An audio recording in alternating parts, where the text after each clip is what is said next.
දෙවනාසුත් ප්‍රශංසා වේවා එළිදරාපත අපගේ අධ්‍යයන මාලාවේ අද දවසේ අපි අතුළු වන්නේ 20 වෙනි කොටසට 20 වෙනි කොටසට අපි අතුළු වන විට අපි සිටින්නේ එළිදරාපතේ පළවෙනි පරිච්ඡේදයේ 3 වන පදය තුල අපි යමු එළිදරාපතේ පළවෙනි පරිච්ඡේදයේ 3 වන පදයට ඔබට මතක ඇති පසුගිය කොටස යටතේ අපි මේ 3 වෙනි පදයේ පළවෙනි අංකයේ යටතේ සඳහන් වන key phrase එකද ඒ වගේම දෙවෙනි අංකයේ යටතේ සඳහන් වන keyword එකද අධ්‍යයනය කරලා අවසන් කළා. ඒ අනුව අද දවසේ අපගේ අධ්‍යයනය අපි ආරම්භ කරන්න යන්නේ 3 වෙනි අංකයේ යටතේ සඳහන් වෙන්නා වූ keyword එකේ අධ්‍යයනය සමග. අපි මේ පදය නැවත කියවමු. මේ අනාගත වාක්‍යයේ වචන කියන්නාද ඒවා අසන්නෝද එහි ලියන ලද කාරණා පවත්වන්නෝද ආශිර්වාද ලද්දෝය මක්නිසාද කාලය ළඟය. 3 වෙනි අංකයේ යටතේ සඳහන් වුණා වූ කීවර්ඩ් එක මූලික කරගෙන මම ඔබෙන් ප්‍රශ්න දෙකක් අසන්න යනවා. අපි බලමු පළමු ප්‍රශ්නය. මේ ප්‍රශ්නෙන් අහන්නේ කියවන්නා පාස්ටර් නම් අසන්නෝ කවුරුන්ද කියලා.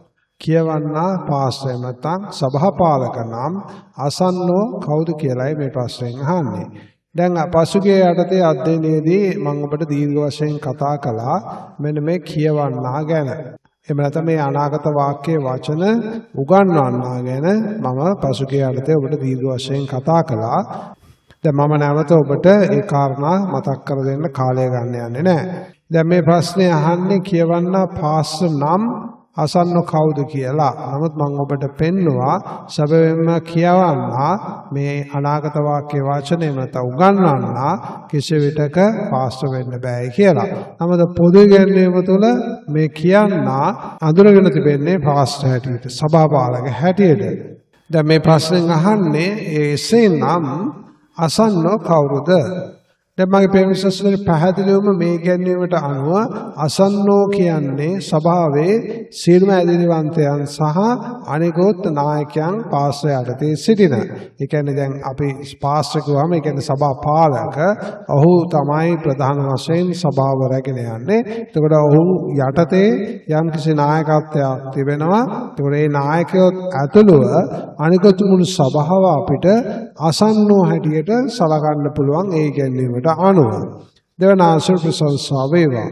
හොඳයි අපි බලමු දෙවැනි ප්‍රශ්නය.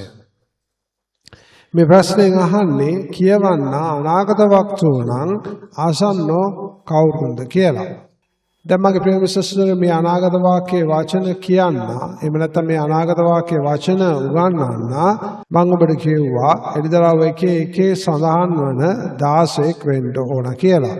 අපි දන්නවා මේ එළිදරව් එකේ සඳහන් වන සියලුම 16න් ප්‍රොපේතවරු එහෙම නැත්නම් අනාගත වක්තෘවරු. දැන් මේ ප්‍රශ්නෙන් අහන්නේ මේ අනාගත වාක්‍යයේ වචන කියවන්න අනාගත වක්තෘ නම් එහෙම නැත්නම් මෙහි සඳහන් වන 16ක් නම් අසන්නෝ කවුරුද කියලා. දැන් මගේ ප්‍රේමසස්වරි සැබවින්ම මේ 16න් සභාවට ඇවිල්ලා මේ අනාගත වාක්‍යයේ වචන සභාවට උගන්වන විට මුළු සභාවම අසන්නන් හැටියට මාරු වෙනවා. ඒ කියන්නේ මුළු සභාවම කියන්නේ දැනට සභාවේ සිටිනා වූ නායකත්වයේ සහ සියලුම ඇදහිලිවන්තයන් මෙහි අසන්නෝ හැටියට මාරු වෙනවා. දැන් මගේ ප්‍රේමසස්වරි මේ පරිසරය මෙහෙම නිර්මාණය වෙන්න හේතුවක් තිබෙනවා.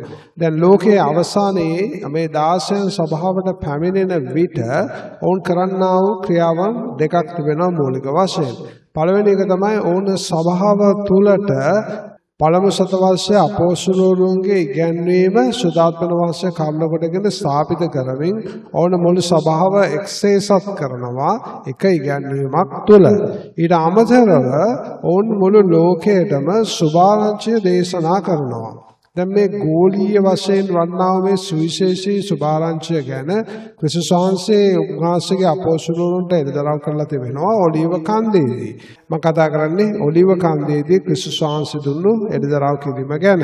දැන් ඔබ බැලුවොත් මතේ 24 වෙනි පරිච්ඡේදයේ 14 වෙනි පදය එහි ක්‍රිස්තුස් වහන්සේ කතා කරනවා සාක්ෂ්‍ය පිණිස මුළු ලෝකයටම සුභාරංචිය දේශනා වීමක් ගැන. සැබවින්ම මේ ස්ථානයේ කතා කරන්නේ මේ ලෝකයේ අවසානයේ මේ පැමිණෙන සේවකයන් මුළු ලෝකයටම එකවර සුභාරංචිය දේශනා කිරීම. මේ අනුව මේ සේවකයන් මේ කාර්යයන් දෙකම සභාවට ආවම කරනවා. මොකද පළවෙනි කාරණාව පළවෙනි දේ තමයි ඔවුන් සභාව ඇතුලේ ඉගැන්වීම ස්ථාපිත කරනවා. ඒ කියන්නේ මුළු සභාවම එක ඉගැන්වීමක් යටතේ ගේනවා. ඔවුන් ගේන්නේ අලුත් ඉගැන්වීමක් නෙමෙයි. පළමු සත වර්ෂයේ සේවකයන් ස්ථාපිත කළ ඒ මුල් ඉගැන්වීම නැවත සභාවේ ස්ථාපිත කරනවා. ඒ කියන්නේ ක්‍රිස්තුස් වහන්සේගේ ගෝලීය සභාවේ එය එක ඉගැන්වීමක් හැටියට ස්ථාපිත කරනවා. ඒ තුලින් අතිදැවැන්ත පිබිදීමක් සභාවට පැමිණෙනවා. ඊළඟට ඔවුන් දෙවැනි කාර්ය හැටියට සුභාරංචි දේශනා කරනවා මුළු ලෝකෙටම. දැන් මගේ ප්‍රේමසහෝදරිය මේ සේවකයන් සුභාරංචි මුළු ලෝකෙටම දේශනා කරනකොට අති දවන්ත පීඩාවක් සභාවට පැමිණෙනවා. දැන් මේ පීඩාව ගැනත් ක්‍රිස්තුස් වහන්සේ විස්තරාත්මකව අපොස්තලවරුන්ට එළිදරව් කරනවා ඔලිව කන්දේදී. දැන් මේ මහත් වූ පීඩාව දැන් ඔබ බැලුවොත් මේ පීඩාව ක්‍රිස්තුස් වහන්සේ විස්තර කරන ආකාරය මතේ 24 වෙනි පරිච්ඡේදයේ, ඒ වගේම අපි මාර්ක් සුභාරංචි පොතේ 13 වෙනි පරිච්ඡේදයේ, ඒ වගේම ලූක් සුභාරංචි පොතේ 21 වෙනි පරිච්ඡේදයේ ක්‍රිස්තුස් වහන්සේ ඔලිව කන්දේදී කල මේ එළිදරව් සමාන වෙනවා. දැන් ඔබට බලන්න පුළුවන් මේ පීඩාව ඉතා අලංකාරව උන්වහන්සේ එළිදරව් කරනවා සභාවට පැමිණෙන. දැන් උන්වහන්සේ මේ පීඩාව ගැන කතා කරන විදියට අපිට ඉතාමත් පැහැදිලි මෙවැනි පීඩාවක් කිසි කාලක අද දවස් දක්වා සභාවට පැමිණ නැහැ. එහෙමනම් මේ පීඩාව මතු පැමිණෙන්න තිබෙන පීඩාවක්. මේ පීඩාව සභාවට පැමිණෙන්නේ මේ සේවකයන් මුළු ලෝකයටම සුභාරංචිය දේශනා කරන නිසා. මේ පීඩාව කොච්චර අධිකව සභාවට එනවද කියනවා නම් සභාව තුළ විශාල පිරිහීමක් ඇති වෙනවා. සභාව තුළ බොහෝ දෙනෙක් ඇදහිල්ලෙන් කඩා වැටෙනවා. දැන් ඒ ඇදහිල්ලෙන් කඩා වැටීමක් ක්‍රිස්තුස් වහන්සේ ඔලිව කන්දේදී උන්වහන්සේගේ ගෝලයන්ට එළිදරව් කරනවා.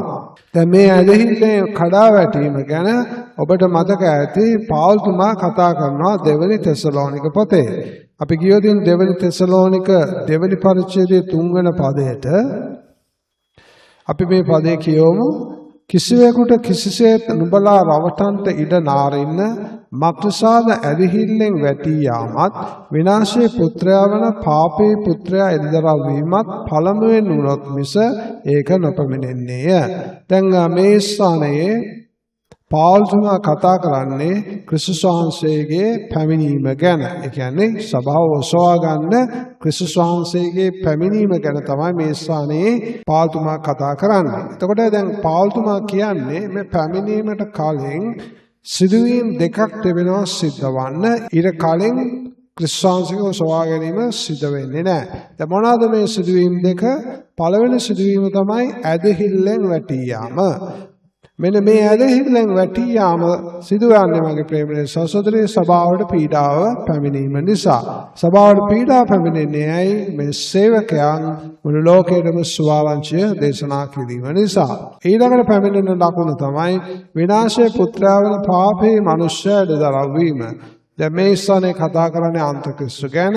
ඉන් අනතුරුව අන්තක්‍රිස්තුගේ ප්‍රකාශ වීම අපිට දකින්න පුළුවන්. එතකොට මේ සිදුවීම් දෙක මේ විදිහට සිද්ධ වෙන්න යනවා. නමුත් ඔබ හොඳට මතක තියාගන්න ඇදහිල්ලෙන් වැටී යාමට මූලික වන්නේ මේ සේවකයන් මුළු ලෝකෙටම සුභාරංචිය දේශනා කිරීම. දැන් අපි මේ එළිදරව් පොතේ අධ්‍යයනය තුළ විවිධ ස්ථානවලදී මේ කාරණාවල් නැවත නැවත කතා කරන්න යනවා. දැන් මගේ ප්‍රේමී සහෝදරිය ඒ අනුව සේවකයන් සභාවට ආවම සේවකයන් තමයි මුළු සභාවම රැගෙන යන නායකත්වය දරන්නේ. ඒ නායකත්වය යටතේ තමයි මගේ ප්‍රේමී සහෝදරය අද දවසේ සිටින්නා වූ පාස්ටර්ස්ලා සහ ඔවුන් සමග ඔබ දකින නායකත්වයක් තියෙනවා. ඒ සියලු දෙනාද ඇදෙලවන්තයෝද සියලු දෙනාම සිටින්නේ මක්නිසාද ඔවුන් සභාව බාරගත්තන් පස්සේ පාස්ටර්ස්ලාට සාමාන්‍ය ඇදෙලවන්තයන්ට කිසි විටක සේවය කරන්න බෑ නිදහසේ ගිහිල්ලා. මොකද අධිදැවන්ත පීඩාවක් සභාවට පැමිණෙනවා. ඒතකොට මේ පීඩාව ඉදිරියේ සේවය කරන්න නම් සුවිශේෂී කැඳවීමක් තිබෙන්න ඕන. එතකොට එවැනි සෙනඟක් තමයි මේ සේවකයෝ හැටියට දැන් අපි එළිදරව් පළවෙනි පරිච්ඡේදයේ පළවෙනි පදේ අඳුරගෙන තිබෙන්නේ. එතකොට ඒ අය තමයි මගේ ප්‍රේමස සුදරේ මේ විදිහට නායකත්වයේ ධර්මයේ සභාවට මේ එළිදරව් පොත උගන්වන්න හැටියට මාරු වෙන්නේ. එහෙම නැත්නම් මේ පොත කියවන්න හැටියට සිටින්නේ ඕන් තමයි එම වකවානුව තුළ. දෙවන ආශ්‍රය ප්‍රශංසා වේවා. right එවනම් මගේ ප්‍රේමස සුදරේ මේ අනුව ඔබට පේනවා ඇති මේ ස්ථානයේ අසන්නෝ කියන්නේ සැබවින්ම මේ කියවන සේවකයා වන විට දැනට සිටින සියලුම ඇදිලිවන්තයන් සහ දැනට සිටින නායකත්වය අසන්නව හැටියට මාරු වෙනවා. දෙවන ආශ්‍රය ප්‍රශංසා වේවා. දැන් අපි යනවා හතරවෙනි අංකයේ යටතේ සඳහන් වෙනා වූ key phrase එකට. එහි ලියන ලද කාරණා. එහි ලියන ලද කාරණා. මේ key phrase එක මූලික කරගෙන මම ඔබේ ප්‍රශ්න දෙකක් අසන්න යනවා. අපි බලමු පළමු ප්‍රශ්නය. මේ ප්‍රශ්නෙන් අහන්නේ අපි මේ key phrase එකේ දකින දේවල්. ඒ කියන්නේ එහි ලියන ලද කාරණා කියලා ප්‍රකාශ කරන දේවල් යොහන්තුමාගේ මුළු සාක්ෂියේ කුමන කොටස යටතේද අපි කියවන්නේ කියලා. ඒ කියන්නේ මගේ ප්‍රේමස සහෝදරිය දැන් මෙතන සඳහන් වෙනෝනේ එහි ලියන ලද කාරණා කියලා. එම දේවල් යොහන්තුමාගේ මුළු සාක්ෂියේ කුමන කොටස යටතේද අපි කියවන්නේ කියලා. දැන් මේ තුන්වෙනි පදයේ ඔබ මුලින්ම කියවුවොත් මේ අනාගත වාක්‍යයේ වචන කියන්නාද ඒවා අසන්නෝද එහි ලියන ලද කාරණා පවත්වන්නෝද කියනකොට එහි ලියන ලද කාරණා කියන්නේ මේ අනාගත වාක්‍යයේ පවත්වන්න තිබෙන දේවල්නේ. එහි ලියන ලද කාරණා පවත්වනවා. ඒ කියන්නේ එහි ලියන ලද කාරණා කියලා මෙතන කතා කරන්නේ පවත්වන කාරණාවල්.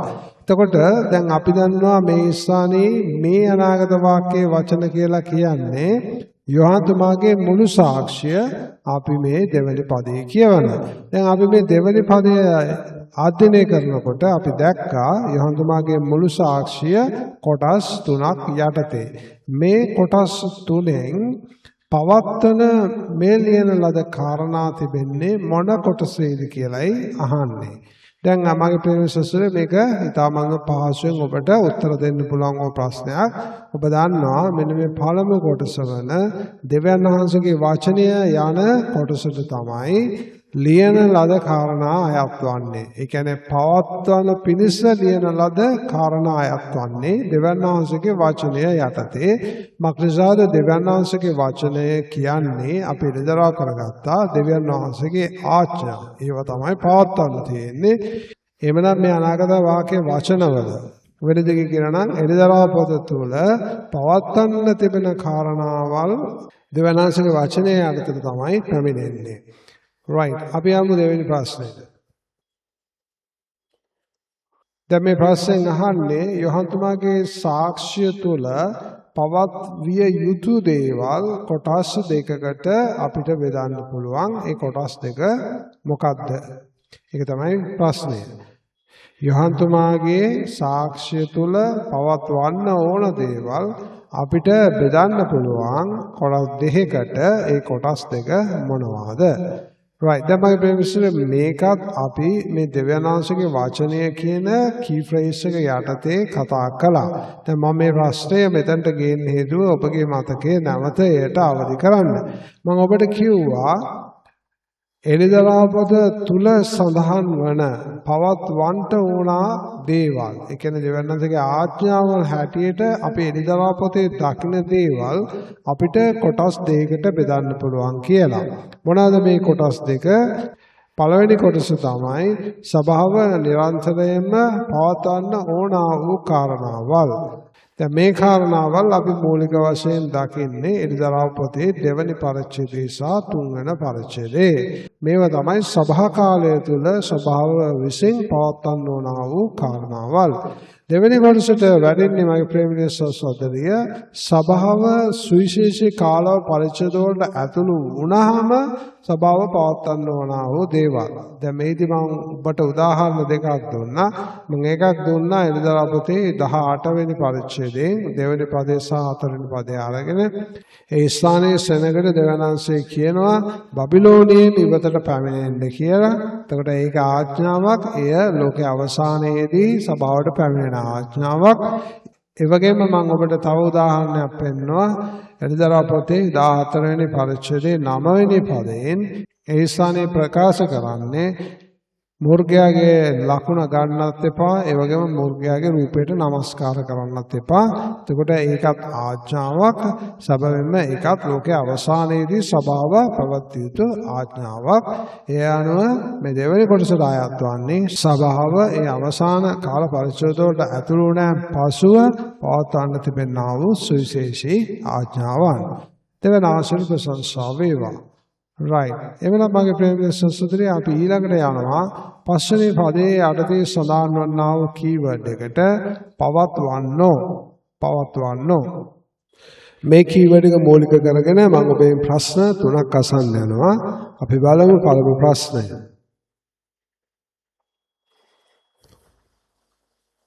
මේ ප්‍රශ්නෙන් අහන්නේ සිංහල බයිබලයේ එළිදරව් පළවෙනි පරිච්ඡේදයේ 3 වන පදය තුල සඳහන් වන අසන්නෝ සහ පවත්වන්නෝ අතර තිබෙන වෙනස මොකක්ද කියලා. ඒ කියන්නේ දැන් මේ පදේ අපි දකිනවා මේ අනාගත වාක්‍ය වචන කියවන විට අසන්නෝ කියලා කට්ටියක් ඉන්නවා. ඒ වගේම එහි ලියන ලද කාරණා පවත්වන්නෝ කියලා තවත් කට්ටියක් ඉන්නවා. අපි මෙතන කට්ටි දෙකක් දකිනවා. මේ කට්ටි දෙක අතර වෙනස මොකක්ද කියලායි මේ ප්‍රශ්නෙන් අහන්නේ. දැන් පසුගිය කොටසේ යටතේ මම මේක ගැන ඔබට කතා කෙරුවා. දැන් මගේ ප්‍රේමයේ සහෝදරයෝ සිංහල බයිබලයෙන් අපි එළිදරව් 1:3 කියවනකොට අපි මේ විදිහට කොටස් දෙකක් දකිනවානේ. ආසන්නෝ සිටිනවා. ඒ වගේම ලියන ලද කාරණා පවත්වන අය සිටිනවා. දැන් මෙහෙම සඳහන් වෙනකොට අපිට පේන්නේ මොකද්ද? අසන්නා වූ මුළු සෙනගකින් ලියන ලද කාරණාවල් පවත්වන කණ්ඩායම සිටින අතර තවත් කණ්ඩායමක් පවත්වන්නේ නැහැ. වෙන දෙකින් කියනවා නම් මේ අනාගත වාක්‍යයේ වචන ආසන සියල්ලෝම මේ පැවැත්විය යුතු කාරණා පවත්වන්නේ නැහැ. එක කොටසක් පමණයි පවත්වන්නේ. දැන් මේකට හේතුව හැටියට පොදු ඉගැන්වීම පෙන්වන්නේ කොටසකට මේ කියන ලද කාරණාවල් තේරෙන්නේ නැහැ. ඒකයි ඔවුන් පවත්වන්නේ නැත්තේ කියලා. දැන් ඔවුන් මේ අදහස ගේන්නේ කොහොමද? ඔවුන් කියනවා මෙන්න මෙහෙම කතාවක්. මේ අනාගත වාක්‍යයේ වචන තේරෙන්නේ නැතුව අහගෙන හිටියත් ආශිර්වාදයි කියලා. දැන් ඔවුන් එහෙම පරිවර්තනයක් ගේන්න හේතුව මොකක්ද? මේ ස්ථානයේ ඔවුන් දකිනවා පවත්වන්නේ නැතුව අසන කට්ටිය. එතකොට පවත්වන්නේ නැතුව අසාගෙන සිටින සෙනග එසේ සිටින්නේ ඔවුන් කියන විදිහට ඔවුන්ට මේක තේරෙන්නේ නැහැ. නමුත් ඔවුනොත් ආශිර්වාදයි. දැන් ඔවුන් මේ කාරණාව ගේන්නේ මේ පොතේ තිබෙනා වූ දෙවනාංශයේ ප්‍රබල ආශිර්වාදය ගැන පෙන්වන්න. නමුත් මගේ ප්‍රේමයේ සහෝදරය සැබවින්ම අපි මේ එළිදරව් 1:3 කිං ජේම්ස් version එකෙන් බලුවොත් ඔබට මේම කණ්ඩායම් දෙකක් මෙතන දකින්න ලැබෙන්නේ නැහැ. අපි බලමු මේ 3 වෙනි පදය කිං ජේම්ස් version එකේ. දැන් කොහොමද සඳහන් වෙන්නේ මේ ස්ථානයේ අපි දකින මේ කණ්ඩායම් දෙක? මේ ස්ථානයේ තිබෙනවා they that hear the words of this prophecy. ඒ කියන්නේ මේ අනාගත වාක්‍ය වචන අසන්නෝ. ඊට පස්සේ තියෙනවා and keep those things which are written therein. දැන් මගේ ප්‍රේමසුත්‍රිය ඊළඟට කතා කරනවා එහි ලියා තිබෙන දේවල් පවත්වන කාරණාව ගැන. නමුත් පවත්වන අය කවුද කියලා වෙනම කණ්ඩායමක් මෙතන පෙන්නන්නේ නැහැ. වෙන දෙකින් කියනවා නම් මේ ස්ථානයේ අසන අයම තමයි මේ ස්ථානයේ පවත්වන්න වෙන්නේ. මක්නිසාද මේ අසන කියන ක්‍රියාපදයේ මේ පවත්වන කියන ක්‍රියාපදයේ උක්තය ඇවිල්ලා එහෙම නැත්නම් ක්‍රියාව කරන්න මේ ස්ථානයේ සිටින දේ. ඒ කියන්නේ දැන් අපි මේ අර්ථය සිංහලට කියනවා නම් මෙහි තේරුම තමයි මේ අනාගත වාක්‍යයේ වචන අසා ලියන ලද දේවල් පවත්වන අය. ඒක තමයි නියම අර්ථය. ආය කියනවා නම් මේ අනාගත වාක්‍යයේ වචන අසා එහි ලියා තිබෙන දේවල් පවත්වන අය. හරිද? ඒ කියන්නේ මේ ක්‍රියා දෙකම කරන්නේ මෙන්න මේ උක්තය. හරිද? එතකොට ඔබට පේනවා කණ්ඩායම් දෙකක් නැහැ කියලා. මේ ඉංග්‍රීසි බයිබලෙන් ඔබ එළිදරව් 1:3 කියවනකොට ඒ අනුව මගේ ප්‍රේමසසෝදරිය සැබවින්ම යහතුමා කියන්නේ මේ වචන අහලා පවත්තන අය ආශිර්වාදයි. අහලා නිකන් ඉඳලාරියක් නැහැ පවත්වන්න ඕන. නමුත් දැන් ඔබට පේනවා සිංහල බයිබලයේ මේ ආකාරයට කණ්ඩායම් දෙකක් මෙතන පෙන්නනවා. දැන් ඔබ බැලුවොත් එළිදරව් 1:3 තවත් ඉංග්‍රීසි පරිවර්තනවල මේ විදිහට කණ්ඩායම් දෙකක් ඔබ දකින්නේ නැහැ. නමුත් සිංහල බයිබලයේ පැහැදිලිවම අපි මෙතන කණ්ඩායම් දෙකක් දකිනවා.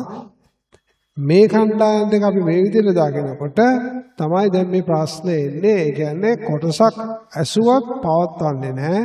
එතකොට දැන් අනිත් කතාවල් ඔක්කොම මෙතනට එනවා. එමනම් මේ අය අසලා පවත්වන්නේ නැත්නම් උන්ට තේරෙන්නේ නැහැ. නමුත් උනුත් ආශිර්වාදයි.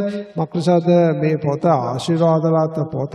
මේ සියලුම කාරණාවල් ඊට පස්සේ එන කාරණාවල්.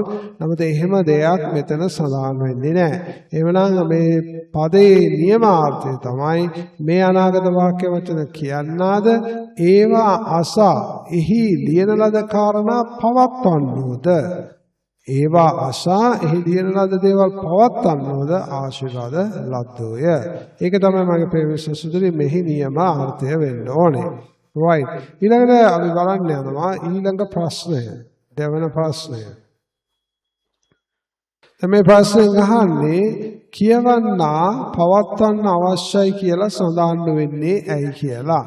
දැන් ඔබට පේනවා මේ මුළු පදේ කියවනකොට මේ පවත්වන කාරණා වෙන්නේ අසන්නන්ටනේ. අසන්නෝ පවත්වන්නත් ඕන. ඒ කියන්නේ පැවැත්විය යුතු කාරණාවල් අසන්නෝ පවත්වන්න ඕනේ. නමුත් මේ අනාගත වාක්‍ය වචන කියන්න අවශ්‍ය නැද්ද පවත්වන්න? ඒක තමයි දැන් මේ ප්‍රශ්නේ අහන්නේ.